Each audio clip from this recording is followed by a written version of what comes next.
মনোরেলটার সুবিধা, মনোরেলটার ছোট ছোট বগি দিচ্ছে, দুটা তিনটা বগি। আপনি মোহাম্মদপুরের ভিতর থেকে ঘুরে ঘুরে নিয়ে এসে হয়তো আপনি মূল একটা যেখানে এসে মোহাম্মদপুর থেকে যারা এসে মেট্রোতে উঠে তারা সেখানে কানেক্ট করতে পারবে। অনেক জায়গায় আছে, মালয়েশিয়াতে আছে, চায়নাতে আছে, জাপানে আছে, বিভিন্ন জাপান তো হিউজ, চায়নাতেও হিউজ ওরা করেছে।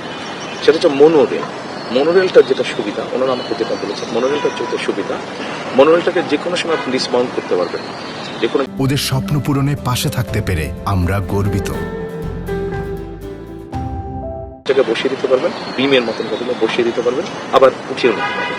মনোরেলটার সুবিধা, মনোরেলটার ছোট ছোট বগি দিচ্ছে, দুটা তিনটা বগি। আপনি মোহাম্মদপুরের ভিতর থেকে ঘুরে ঘুরে নিয়ে এসে হয়তো আপনি মূল একটা যেখানে এসে মোহাম্মদপুর থেকে যারা এসে মেট্রোতে উঠে তারা সেখানে কানেক্ট করতে পারবে। ওইভাবে যদি কানেক্ট করে, এইভাবে যদি আমরা ঢাকা সবগুলো এরিয়াকে কানেক্ট করতে পারি মনোরেল দিয়ে, যদি সেটার খরচ কম হয়, খরচ কম হলে ন্যাচারালি ওগুলোতে যারা ট্রাভেল করবেন তাদের খরচও কমে যাবে। তো এভাবে করে আমরা কনজেশনটাকে দূর করতে পারি। যত সহজে বললাম, ব্যাপারটা অত সহজ না, সময় লাগবে, কঠিন কাজটা, বাট নট ইম্পসিবল। আমরা চেষ্টা করলে অবশ্যই হবে। স্যার আমি একটা কথা বলি।